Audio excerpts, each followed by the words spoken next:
안녕하세요. 시댁 식구 챙기느라 제 가족은 나몰라라 했던 남편 놈을 반품하고 눈에 넣어도 아프지 않은 예쁜 딸과 행복한 삶을 살고 있는 여자입니다. 자식까지 있는 상황에서 이혼을 결심하는 데까진 꽤나 긴 시간이 필요했는데요. 오랜 시간 긴 고민 끝에 결정한 이혼은 인생에서 가장 잘한 결정인 것 같아요. 물론 긴 시간 고민한 만큼 겁도 많이 나고 힘들기도 많이 힘들었지만요. 결혼 생활을 돌이켜보면 참 힘든 시간들이었거든요. 양가 집안은 저희를 도와줄 여유 따윈 없었고 그야말로 사랑 하나 가지고 한 결혼이었어요. 그나마 믿을 거라곤 젊음과 남편의 직장뿐이었는데 딸이 3살이 되던 해 남편의 회사가 어려워지며 남편은 결국 권고사직까지 당하게 되었죠. 참 막막했어요. 점점 돈 들어갈 곳은 많아지는데 제 취업은 여의찮았고 아무리 꿈을 꾸고 희망을 가져봐도 까마득한 앞날만이 기다리고 있는 기분이었거든요. 여보, 우리 장사해보는 건 어때? 장사? 갑자기 장사는 무슨? 애도 아직 어린데 장사를 같이 어떻게 해? 그냥 내가 빨리 회사 알아볼게. 요즘 취업이 하늘의 별 따기래. 그러지 말고 우리 조그마한 방 하나 딸린 상가 구해서 거기서 지내면서 식당이라도 하자. 내가 다른 건 몰라도 음식 하나는 잘하잖아. 이중으로 월세 나갈 일도 없고 애도 같이 보면서 할 수 있으니까.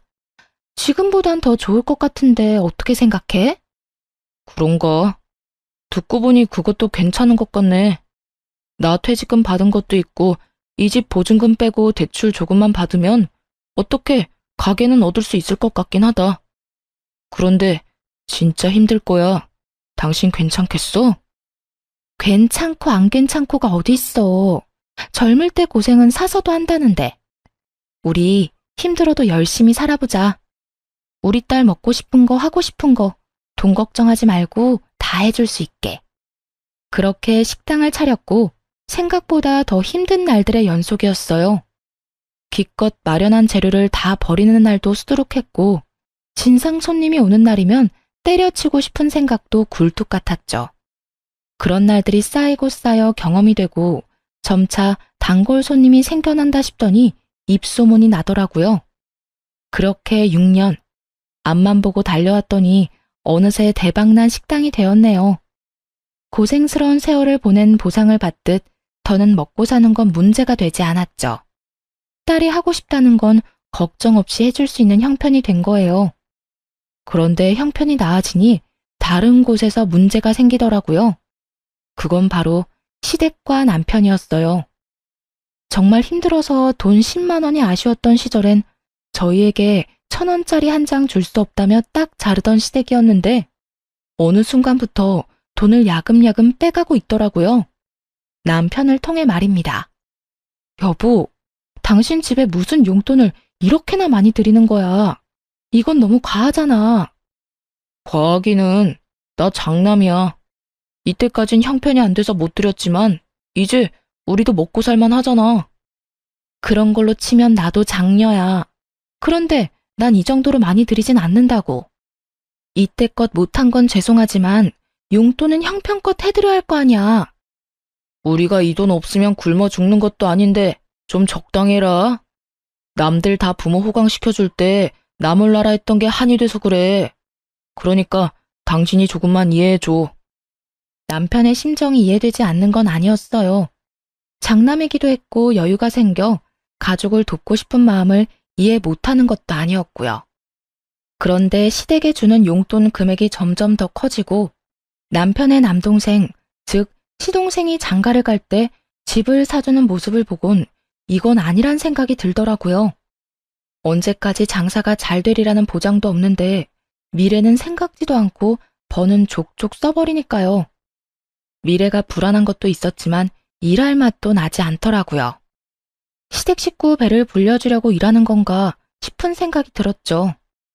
여보, 이번에 서방님 집 해준 거 우리도 무리였던 건 당신도 잘 알고 있지? 무리는 무슨. 그까지 돈 또 벌면 되잖아. 그까짓 돈?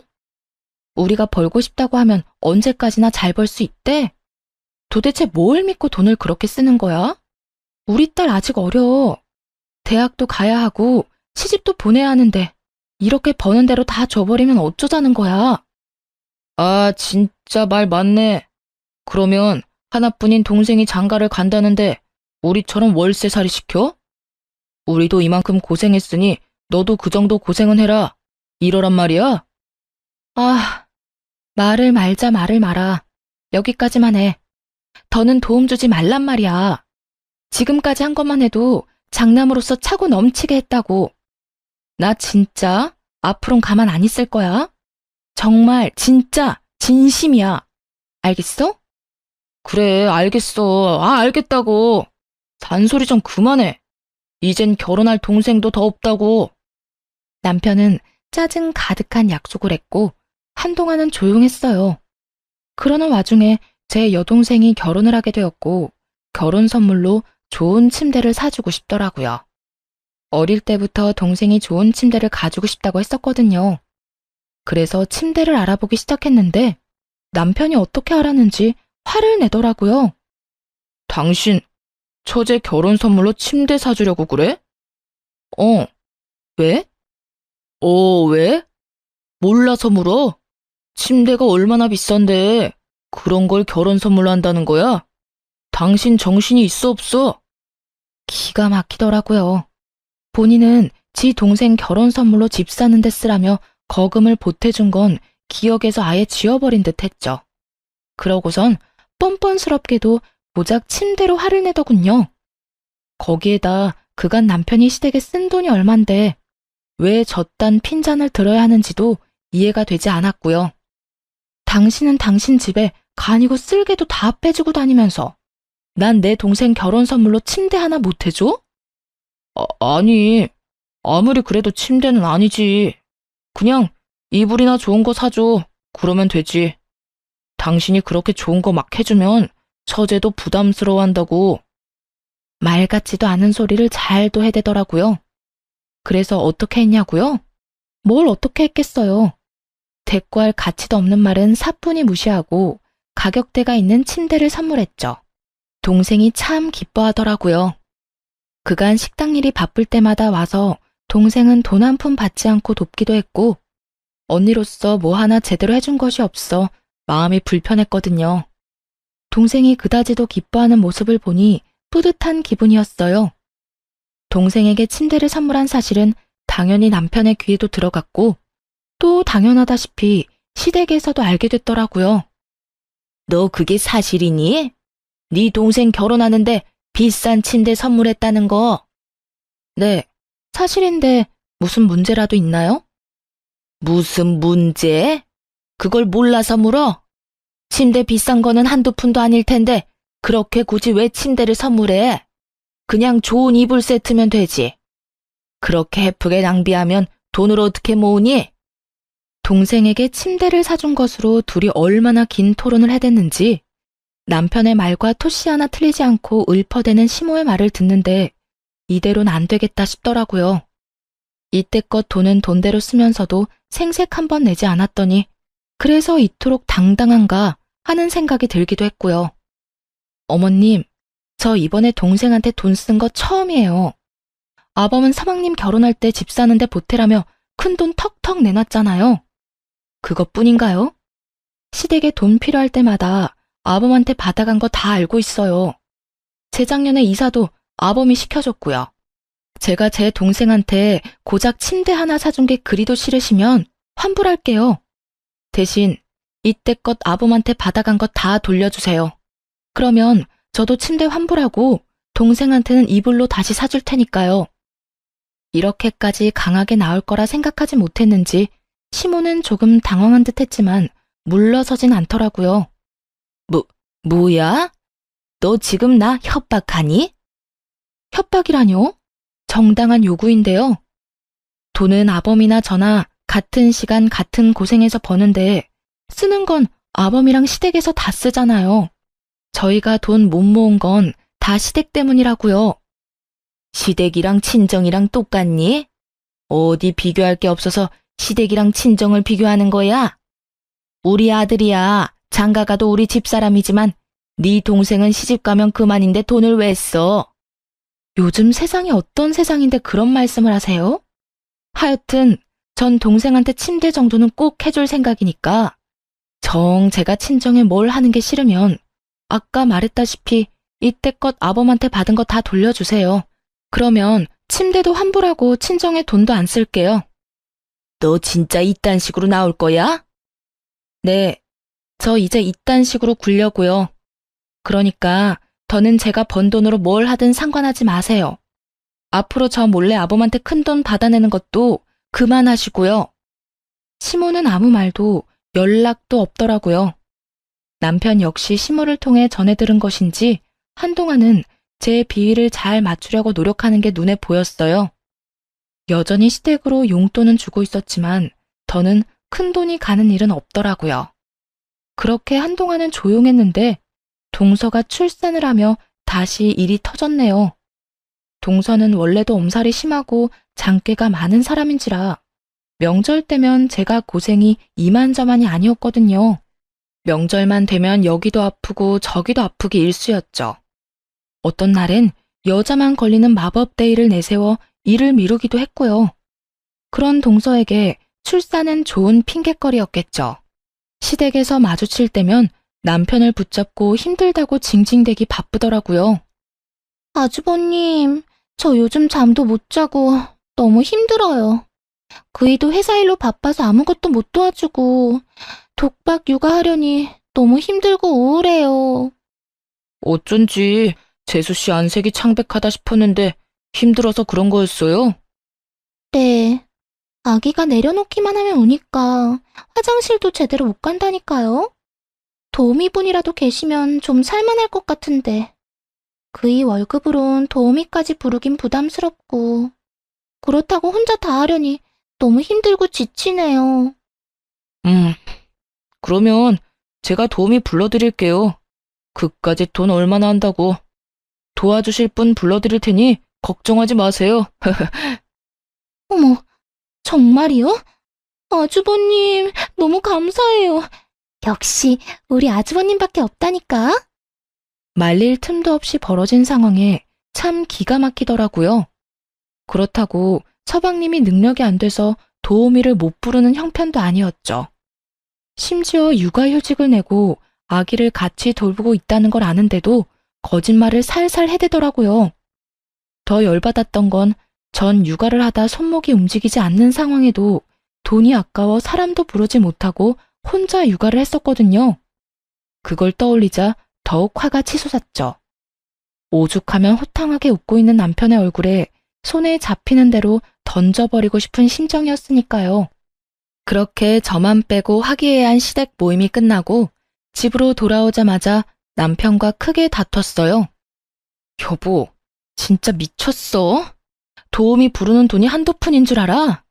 하루만 불러주는 것도 아니고 적어도 일주일에서 2주일은 불러야 할 텐데 나하고 상의 한마디 없이 그렇게 말하면 어떻게 해? 아, 진짜 적당히 좀 해라. 같은 여자로서 재수씨가 불쌍하지도 않아? 그러는 나는 당신은 내가 불쌍하지도 않아? 나도 온몸에 파스로 도배를 했어. 일하느라 안 아픈 데가 없다고. 이런 나는 본 척도 안 하면서 재수씨가 힘든 꼴은 그렇게 보기가 힘들디? 그래서 나한테 상의도 안 하고 그런 큰 결정을 덜컥 한 거냐고. 가게 일은 당신 혼자 다 해? 나도 해. 가게에서 나온 수익금 중엔 내 몫도 있다고.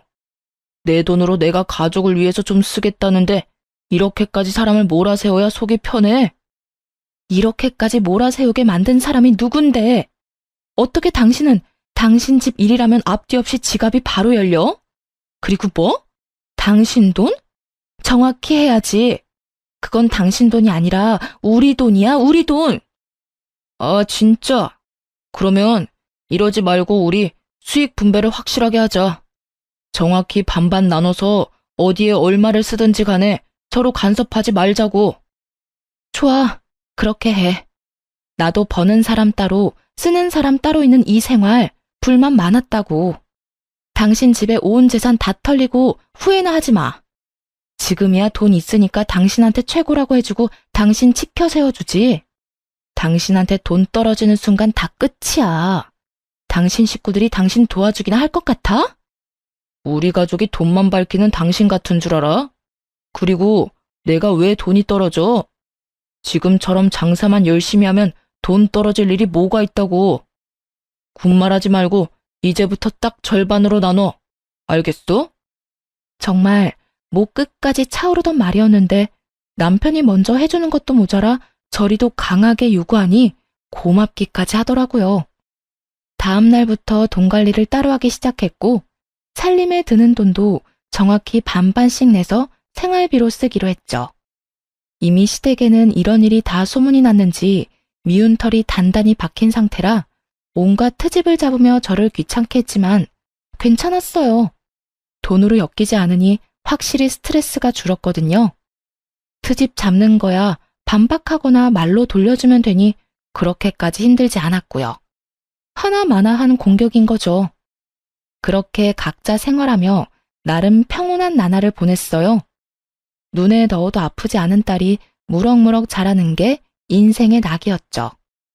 그런데 어느 날 밤 딸이 이상하더라고요.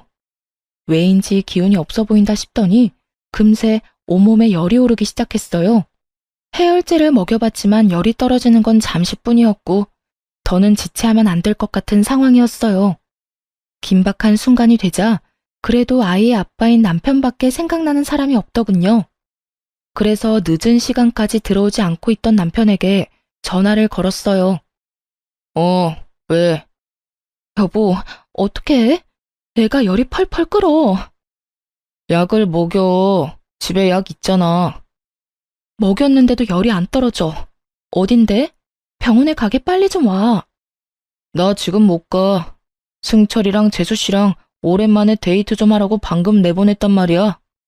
내가 지금 가면 애는 누가 봐? 다른 사람도 아닌 딸이 아프다는데 조카를 봐야 하니 못 온다고 태연하게 말하는 남편의 말을 듣는데 기가 막혀 말이 안 나오더라고요. 그렇게 말문이 막혀 아무 말도 하지 않고 있는데 그 뒤로 이어진 남편의 말은 더욱더 가관이었습니다. 그리고 애가 아프면 119를 불러야지 왜 나한테 전화를 해?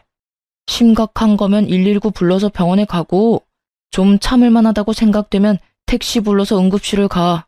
그러면 되잖아. 하여튼 난 바쁘니까 알아서 좀 해. 지금 그걸 말이라고 해? 애가 아파서 애 아빠한테 전화한 게 잘못이야? 아니, 당신 애가 아프다는데 이것보다 더 중요한 일이 세상에 어디 있어? 당신 진짜 애 아빠가 맞긴 해?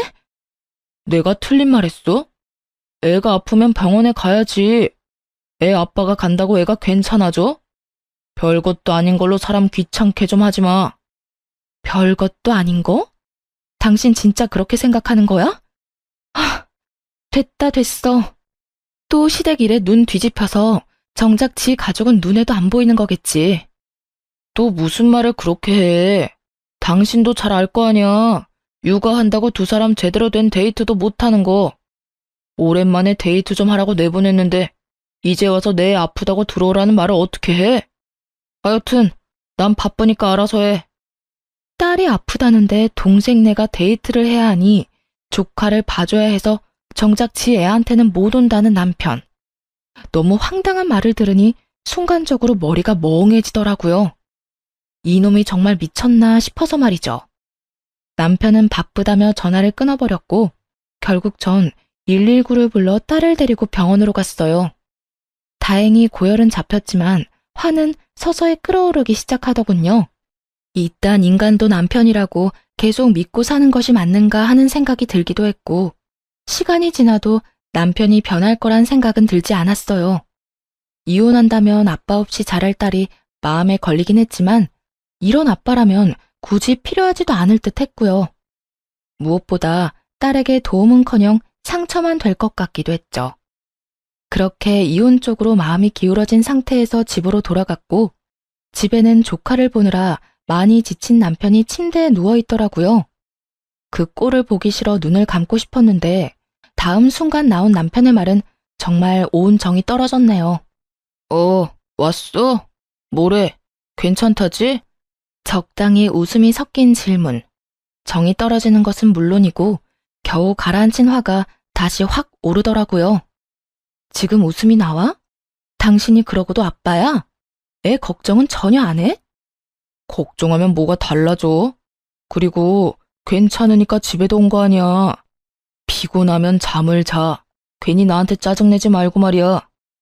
내가 지금 피곤해서 당신한테 짜증내는 줄 알아? 당신이 하는 행동이 화가 나서 이러는 거야. 애가 아프다는데 한다는 말이 119를 부르라고? 누군 119 부를 줄 몰라서 당신한테 연락한 줄 아냐고. 그래도 당신이 우리 딸 아빠니까 연락한 거였지. 나도 무섭고 걱정되니까 그런 순간에 당신하고 함께 있고 싶어서 그래서 연락한 거였다고. 그만 좀 해라. 애만 멀쩡하면 된 거지. 별것도 아닌 걸로 성질 좀 내지 마. 우리 딸한텐 당신이 있었고 그때 조카한테 나뿐이었으니까 어쩔 수 없는 상황이었잖아. 가족끼리 서로 돕고 살면 좋은 거지. 언제까지 그렇게 따지고 둘 거야? 입에 발린 말이라도 미안하다. 나도 어쩔 수 없는 상황이었다. 다음부턴 우리 가족을 우선으로 하겠다 등의 말이 나올 줄 알았어요. 조금이라도 미안해하는 기색이었다면 그토록 화가 나진 않았을 텐데요. 남편은 도리어 큰 소리를 내며 저를 예민하고 트집이나 잡는 사람으로 몰아가더군요. 그 순간 분명해졌네요. 이 남자에게 가족은 나와 딸이 아니라 시댁 식구들 뿐이라는 사실을요. 그런 생각이 들고 나자 이혼해야겠다는 확신이 더 분명해졌고 결단을 내렸죠. 일단 저와 딸의 공간에서 남편 놈을 내쫓기로 했어요. 당신은 당신 가족만 챙기니까 문제라는 거야. 결혼하고 당신이 최우선으로 챙겨야 할 가족은 나랑 우리 딸이라고. 시댁이 아니라 우리가 1순위가 되어야지 왜 늘 다른 사람이 1순위야? 난 우리를 2순위로 여기는 가장은 필요 없으니까 계속 그런 식으로 다른 사람부터 챙기려거든. 거기 가서 살아. 여기서 이러고 있지 말고. 뭐? 지금 나보고 나가라는 거야? 나가라면 누가 겁낼 줄 아나? 나도 마주치면 싸우기만 하는 이 집구석 들어오기 싫었다고. 제발 들어와 달라고 연락이나 하지 마. 걱정하지 마. 하늘이 두 쪽이 나도 당신 같은 인간한테 연락하는 일은 없을 테니까. 화를 내더니 그 길로 남편은 집을 나가버렸고 바로 이혼 준비를 하기 시작했죠. 이혼을 준비하며 알아보니 생각보다도 더 많은 돈이 시댁으로 흘러들어갔더라고요. 결혼한 지 2년밖에 되지 않은 동서에게 들어간 돈도 꽤 많았고요. 당연하다면 당연하게도 차용증 한 장 없이 말입니다. 돈 관리를 따로 하기 시작한 시점부턴 거의 돈을 물 쓰듯 썼더군요. 힘들었던 시절은 생각지도 않고 피땀 흘려 번 돈으로 시댁 식구들만 챙기는 남편의 행동은 이혼 사유로 충분했죠. 물론 이혼을 결심하며 딸이 걱정스러운 건 있었어요. 그런데 딸아이 역시 남편에게 실망을 많이 했더라고요. 엄마, 그냥 아빠랑 이혼해. 아빠한텐 우리가 항상 2등이잖아. 난 이제 그런 아빠 필요 없어. 어? 우리 딸 아빠한테 화 많이 났구나? 화가 난 게 아니라 아무 감정도 없는 거야. 아빠랑 뭘 해본 기억도 없고 웃으면서 이야기 나눈 기억도 거의 없어. 그런 아빠한테 무슨 화가 나겠어? 그러니까 엄마도 내 걱정하지 말고 이혼하고 싶으면 그냥 이혼해도 된다고 말해주고 싶었어. 우리 반에도 이혼한 애들 꽤 있으니까 이상한 걱정하지 말고. 혹시나 이혼이라는 선택이 딸에겐 상처만 되는 이기적인 선택이진 않을까 고민했었는데 딸에게서 이런 말을 들으니 옳은 선택이었다 싶었어요. 어린 딸에게 이런 말까지 나오게 한 남편에게 정말 분노하기도 했고요. 이혼은 순탄하지 않았어요. 남편이 이혼을 거부한 것은 아니었지만 위자료를 주지 않으려 갖은 애를 썼거든요. 시댁엔 큰돈을 아무렇지 않게 턱턱 내놓더니 저에겐 한 푼이라도 아껴보려 하는 모습을 보며 이혼을 결심하길 잘했다는 생각을 다시금 했네요. 양육권은 두말할 것 없이 제가 가져오게 되었고 위자료 역시 생각보다 더 큰 금액을 받게 되었어요. 집은 제 명의였고 가게는 남편 명의였기에 이혼을 하자마자 용달차를 불러 남편의 짐을 동선의 집으로 보내버렸어요. 짐을 받은 동선은 전화를 해서는 개거품을 물기 시작하더라고요. 형님 진짜 미쳤어요? 이 짐을 왜 저한테다 보내세요? 왜? 내 전남편이 매일같이 그 집에 가 있길래 거기가 내 전남편 집인 줄 알았는데? 그걸 지금 말이라고 해요? 얼른 다시 가지고 가세요. 그렇지 않아도 하루가 멀다고 찾아와서 귀찮아 죽겠는데 짐까지 우리 집에 있는 거 알면 여기서 살다시피 할 거 아니에요.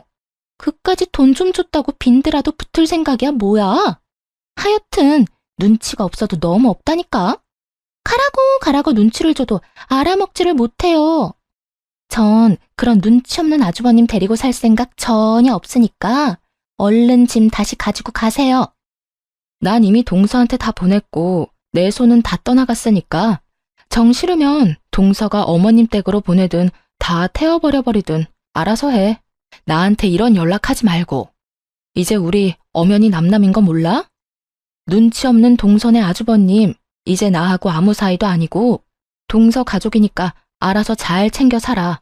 늘 그랬던 것처럼 말이야. 언제는 전남편이 최고라며 치켜 세우기 바쁘더니 빼먹을 것이 없어지자 동서는 전남편을 짐짝 취급을 해대더라고요.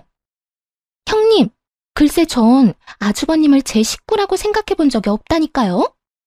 식구도 아닌데 무슨 돈은 그렇게나 많이 받았대? 차용증 한 장 없이 말이야. 그거야.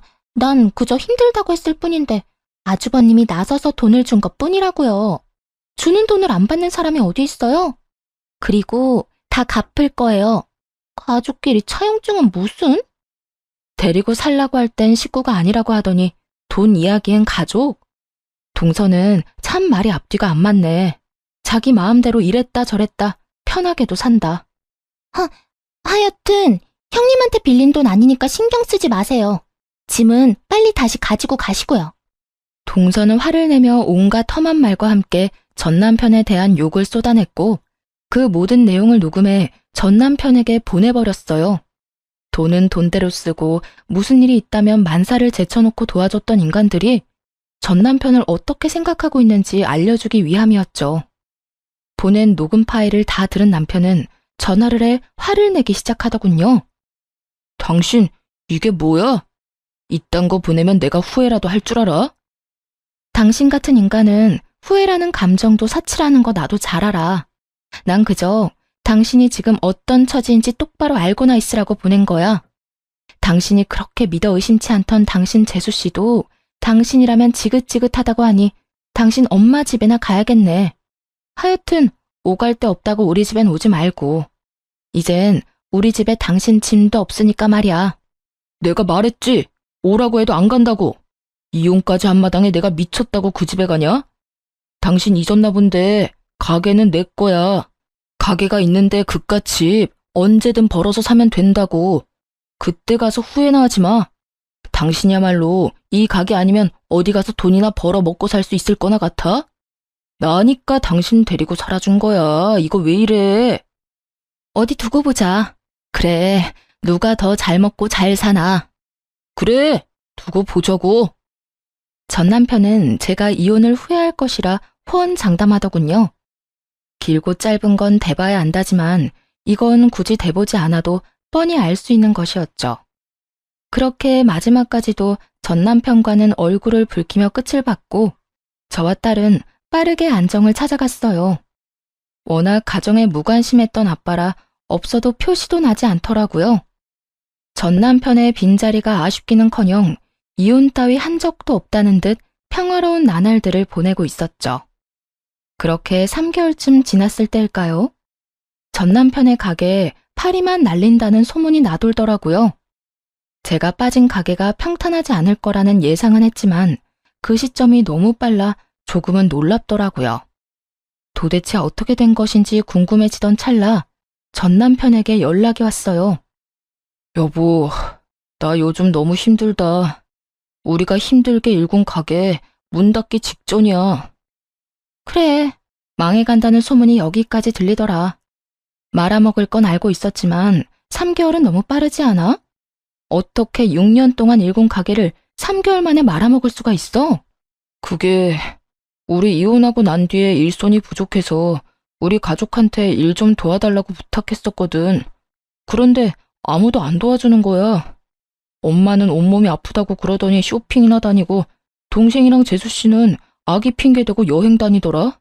돈 받아갈 땐 간이고 쓸개고 다 빼줄 것처럼 굴더니 정작 내가 필요할 땐 아무도 안 도와주는 거 있지? 내 연락도 차단해버리고 말이야.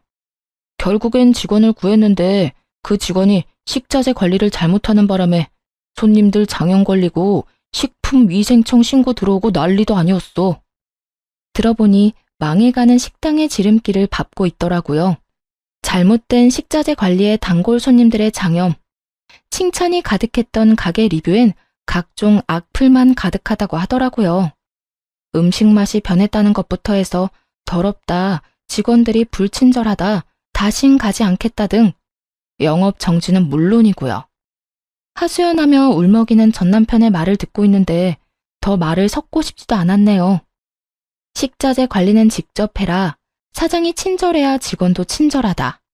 쓰레기통에서는 개도 밥 먹기가 싫다 등등 입이 마르고 닳도록 말했었는데 단 하나도 새겨듣지 않아 일어난 일들이더군요. 거기에다 전시댁 인간들까지 한몫했고 말이죠. 왜 아무 말도 없어? 나랑 이제 말도 하기 싫어? 당신 같으면 당신이랑 말 섞고 싶겠어? 그러게, 내가 뭐라고 그랬어? 당신한테 식구는 우리라고 했었지? 돈은 돈대로 뜯기고 가게는 가게대로 말아먹고 다 망해가는 거 자랑질이라도 하려고 연락했니? 왜 연락한 거야? 아니, 넌 그냥 일이 이렇게 되고 나니까 당신 생각나서 연락했어. 당신 말이 다 옳았다 싶기도 해서 말이야. 미안해. 그땐 내가 어리석었어.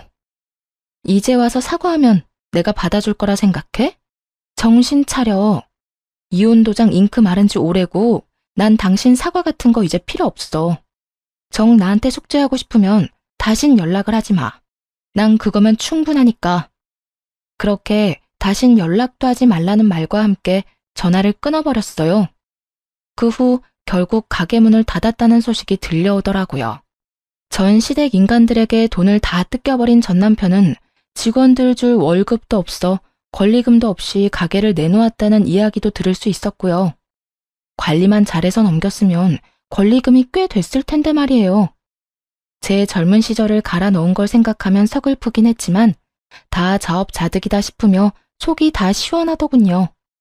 그렇게 다신 소식을 들을 일도 만날 일도 없을 거라 생각했는데 전 남편이 글쎄 딸을 찾아왔더라고요. 전 시댁엔 아무리 도움을 구해봐도 연락조차 되지 않고 그렇다고 저를 찾아오자니 얻는 거 없이 욕만 먹을 것 같았나 보죠. 전 남편이 나름대로 잔머리를 쓴 것이었죠.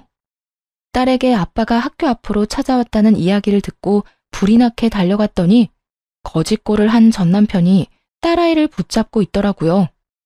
우리 딸, 아빠 안 보고 싶었어? 어떻게 아빠한테 연락 한 통이 없어? 아빠 조금 서운하더라. 전 남편의 물음에도 딸은 눈도 마주치지 않은 채 아무 말도 하지 않고 있더라고요. 그 모습을 보는데 정말이지 딸만 아니었다면 욕이라도 시원하게 해주고 싶은 심정이었어요. 당신, 여기가 어디라고 와? 당신 왔어? 나야 우리 딸 보고 싶어서 왔지. 내가 못 올 때 온 것도 아니고 뭘 그렇게까지 화를 내. 남들이 보면 오해하겠다. 화를 안 내게 생겼어?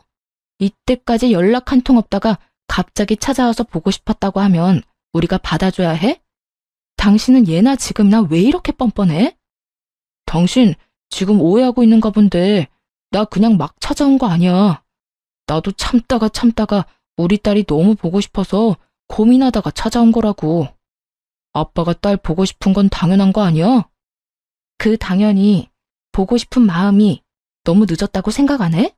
우리 이혼한 지 1년이야. 1년 동안 단 한 번도 보고 싶단 연락도 없었으면서 이제 와서 찾아온 이유가 뭐야? 이유는 무슨, 정말 보고 싶어서 왔다니까. 온 김에 우리 딸이랑 맛있는 것도 먹고 집에서 시간도 같이 보내고 하면 좋잖아. 전 남편은 능청스럽게도 상황을 모면하려 애쓰더라고요.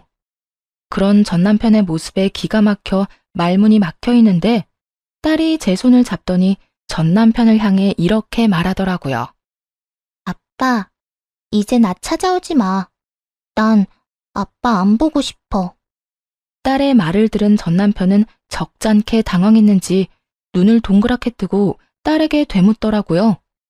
그리곤 화가 많이 난 딸이 투정이나 부린다고 생각한 듯 장난스럽게 딸의 화를 풀어주려 애쓰더군요. 뭐라고? 우리 딸 아빠한테 화 많이 났구나. 아빠가 미안해. 이렇게 아빠 사과할 테니까 화 좀 풀어라. 응? 나 아빠한테 화 안 났어. 그냥 아빠가 보고 싶지 않을 뿐이야. 내가 아플 때도 엄마가 힘들 때도 우리보다는 다른 사람 돕는다고 바빴어. 난 아빠 필요 없어진 지 오래됐어. 그러니까 원래 하던 대로 우리한테 찾아오지 말고 혼자 살아. 딸, 그땐 아빠가 어리석었어. 아빠가 진짜 반성 많이 했다고. 그러니까 우리 딸 화 좀 풀어주면 안 될까? 이제부터 아빠가 우리 딸한테 정말로 잘할게. 우리 딸이 필요하다고 하면 그게 어디든 언제든 상관없이 만사를 제쳐두고 달려올게. 응? 필요 없으니까 아빠는 아빠가 사랑하는 가족들이랑 잘 살아. 난 엄마만 있으면 되니까. 딸의 말을 들은 전 남편은 눈물을 줄줄 흘리더라고요. 단호해도 너무나도 단호한 딸의 태도에 아무 말도 못한 채 말이죠. 사실 딸의 말을 들으며 조금은 당황스럽기도 마음이 아프기도 했어요. 전 남편이 불쌍해서 마음이 아픈 것이 아닌 아빠를 저리도 미워하게 된 딸의 심정이 어땠을까 하고 생각하니 마음이 찢어지게 아프더라고요. 그리고 딸이 전 남편을 미워하는 건 알고 있긴 했지만 저토록 미워하는 줄은 몰랐기에 전 남편 못지않게 당황스럽기도 하더라고요. 전 남편은 눈물만 뚝뚝 흘리고 있었고 딸은 그런 아빠의 모습이 더는 보기 싫다는 듯 손을 잡아 끌더군요. 그게 전 남편을 마지막으로 만난 날이었어요. 딸에게 그런 말까지 들은 전 남편은 더는 찾아오지 않았으니까요. 이젠 정말 끝이라고 생각했습니다. 그런데 끝날 때까지 끝난 것이 아니더라고요. 당시 동네 마트에서 계약직으로 일하고 있었는데 그곳으로 글쎄 동서가 찾아왔더라고요. 도대체 어떻게 알고 찾아온 것인지 알 순 없지만 찾아와 다짜고짜 한다는 말이 정말 가관이었어요. 형님, 이렇게 숨어 있으면 내가 모를 줄 알았어요? 숨긴 누가 숨었다고 그래. 난 그저 내 할 일 하면서 열심히 살고 있는 거야. 갑자기 찾아와서 뭐 하는 짓이야, 지금? 뭐 하는지? 몰라서 물어요? 당장 형님 남편 데리고 가요. 내가 아주버님 때문에 살 수가 없다고요. 하루가 멀다고 찾아와서 돈 내놓으라고 빚독촉을 해대는데 정말 살 수가 없다고요. 정말 살 수가 없는 사람이 누군데 이딴 말을 하는 것인지 이해가 되지 않았어요. 동서는 마치 제가 이혼했다는 사실을 모르는 사람처럼 몰아세우기 시작했고 그런 뻔뻔한 태도에 화가 점점 치솟기 시작했죠. 살 수가 없으면 돈을 갚아. 그러면 되겠네. 그리고 나랑 그 인간 이혼한 지가 언젠데 날 찾아와서 이 난리야? 여기서 난동 그만 부리고 동서 아주버님하고나 잘 이야기해봐. 말이 통했으면 여기까지 찾아왔겠어요? 내가 정말 살 수가 없다고요. 이미 동네에 소문까지 나서 이사해야 할 판국이라고요. 그래? 이사하려면 집 팔아야 하잖아. 집 판 김에 돈 갚으면 되겠네. 기억하지? 그 집 살 때 그 인간이 큰 돈 보탠 거. 도움받은 금액이 꽤 큰데 입 싹 닫지 말고 얼마라도 좀 갚아. 사람이 그 정도 양심은 지키면서 살자. 어? 형님, 정말 이러실 거예요? 동서는 본격적으로 언성을 높이며 행패를 부리기 시작하더라고요. 여기 귀 먹은 사람 없어. 소리 못 낮춰? 남의 직장까지 찾아와서 이게 도대체 뭐 하는 짓거리야? 그러니까 이 꼴 저 꼴 보기 싫으면 아주버님 데리고 가면 되잖아요. 저라고 좋아서 이러는 줄 알아요? 저도 바쁜 사람이라고요. 동서는 전 남편을 데리고 가라며 말 그대로 난동을 부리기 시작했어요. 말 자체가 통하지 않았고 어떻게 해야 할지 몰라 당황하고 있던 그 순간 마트 사장님이 다가와 제 앞을 막고 섰어요. 저기요, 여기서 이러시면 안 됩니다. 당장 나가주세요. 갑작스러운 사장님의 등장에 동서는 몸까지 바르르 떨며 사장님을 밀치며 화를 내기 시작하더군요. 이 아저씨는 또 뭐야? 난 아저씨랑 할 이야기 없거든요. 당장 비켜요. 비키라고. 자꾸 이런 식으로 굴면 경찰에 신고할 수밖에 없어요. CCTV도 있고 이 정도면 영업 방해로 신고하기에 충분하거든요. 경찰서까지 끌려가기 싫으면 당장 나가세요. 사장님은 휴대전화를 꺼내들며 동서에게 엄포를 놓았고 동서는 그제야 허겁지겁 도망을 가더라고요. 한바탕 소란이 지나가고 난 후 정신이 되돌아오니 도저히 당하고만 있을 수는 없다는 생각이 들더라고요. 돈을 받았을 때는 언제고 이제 와서 돈 내놓기 싫은 그 심보도 심보였지만 이미 다 끝난 저를 찾아와 난동을 부리는데 도저히 용서할 수가 없었어요. 당시 동서는 회사를 이직한 상태였는데 전 남편에게 숨기고 있다는 사실을 전 알고 있었어요. 눈에는 눈, 이에는 이라고 전 남편에게 연락해 동서가 이직한 회사를 알려주었죠. 입사하는 것이 하늘의 별 따기라던 대기업에 다니고 있다는 사실을요. 전 남편이 회사로 찾아가 돈을 내놓으라고 제대로 난동을 쳤는지 신고를 받고 출동한 경찰에게 잡혀 유치장 신세를 지게 되었다 하더군요. 가족 타령하며 좋다고 붙어먹을 때는 언제고 돈 때문에 서로를 못 잡아먹어 안달이 난 꼴이 참 보기 좋다 생각했네요. 전 남편이 유치장 신세를 지고 있다는 이야기를 듣고 난 후 동서에게서 연락이 왔더라고요. 사람 하나 살리는 셈 치고 좀 도와달라고요. 형님, 저 좀 살려주세요. 제발요. 다짜고짜 이게 무슨 소리야? 사실은 저요, 돈이 없어요. 아주버님 돈을 갚고 싶어도 돈이 없다고요. 말이 되는 소리를 좀 해. 대기업 월급이 얼만데 돈이 없다고 하면 누가 믿어? 그게요, 다 썼어요. 이것저것 좀 사느라. 들어보니 평소에도 사치가 심하던 동서는 전 남편에게 빌린 돈은 물론 월급까지도 물 쓰듯 쓰고 다녔더라고요. 전 남편이 저와 이혼할 것도 가게가 저리 망해버릴 것도 예상하지 못한 채 말이죠. 거기다 전 남편이 찾아와 제대로 회사를 엎어준 덕에 회사까지 잘렸다며 하소연하기 시작하더군요. 거기다 아주버님 때문에 회사까지 잘렸다고요. 이제 정말 돈 나올 구멍이 없어요. 돈이 없으면 없는 거지. 왜 나한테 이 난리를 부리는 거야? 동서 남편 있잖아. 동서 남편한테 말해. 엄한 사람한테 하소연하지 말고. 저희 남편도 요즘 힘들어요. 그래서 말인데 형님이 돈 좀 빌려주시면 안 될까요? 차용증 쓰라고 하면 쓸게요. 저 좀 살려주세요. 제발요. 내 돈으로 내 전 남편 돈을 갚겠다. 이 뜻이네? 동서 진짜 양심도 없구나. 어떻게 나한테 그 돈을 빌려달라고 할 수가 있어? 저도 오죽 급했으면 이러겠어요? 아주버님 목소리만 들어도 이젠 지긋지긋한데 돈은 없고 형님은 이혼하면서 받은 위자료랑 집 있잖아요. 그러지 말고 돈 좀 빌려주세요. 돈을 빌리는 사람이 어찌나 당당한지 누가 들으면 맡겨놓은 돈이라도 있는 건 줄 알겠더라고요. 착각을 해도 아주 큰 착각을 하고 있는 동서에게 확실하게 현실을 깨우치게 해주었어요. 정신 차려. 그 돈이 있다고 해도 동서한테 빌려줄 일은 없어. 그러니까 다신 나한테 연락도 하지 말고 찾아오지도 마. 내가 동서 해주니까 우리가 아직도 가족인 것 같아? 그저 그쪽 저쪽이라 하기 못해서 불러주는 거니까 착각하지 마. 알겠어? 그리고 다시 나한테 피해주잖아? 동서도 내 전 남편이랑 나란히 유치장 신세 지게 해줄 테니까.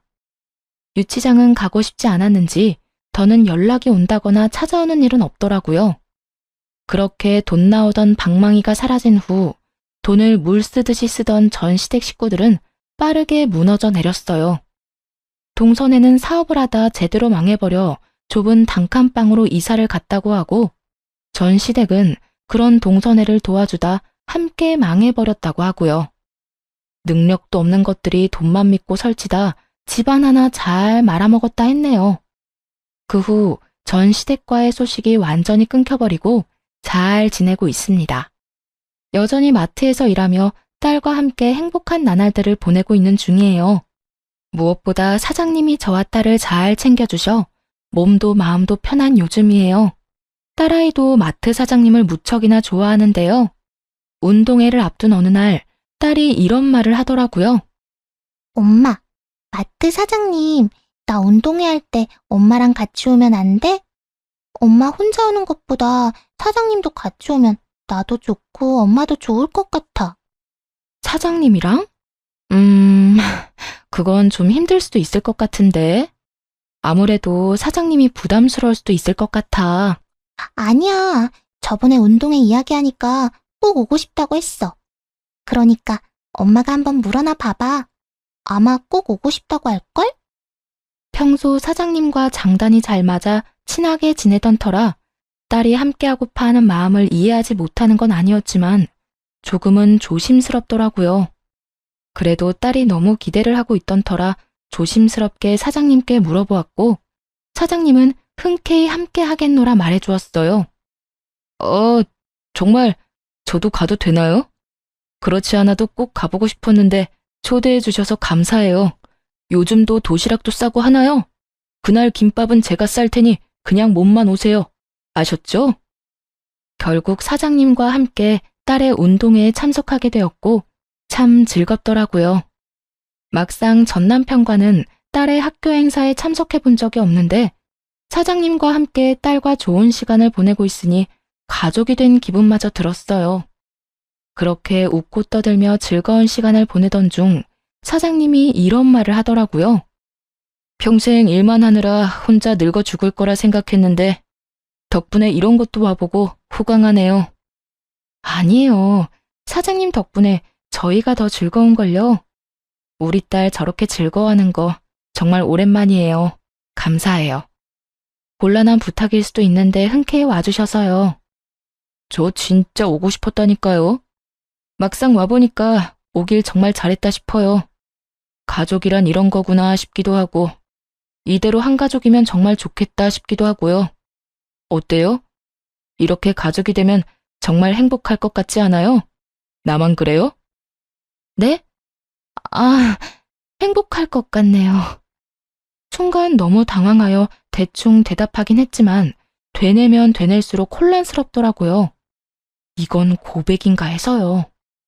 아무래도 저는 이혼녀에다 딸이 있는 입장이라 항상 모든 것이 조심스러워 사장님의 말에 어떻게 대해야 할지 고민스러운 요즘입니다. 여러분의 생각은 어떠신가요? 이건 고백일까요? 그저 분위기에 취해 던져본 말일까요? 긴 사연 함께 해주셔서 감사합니다.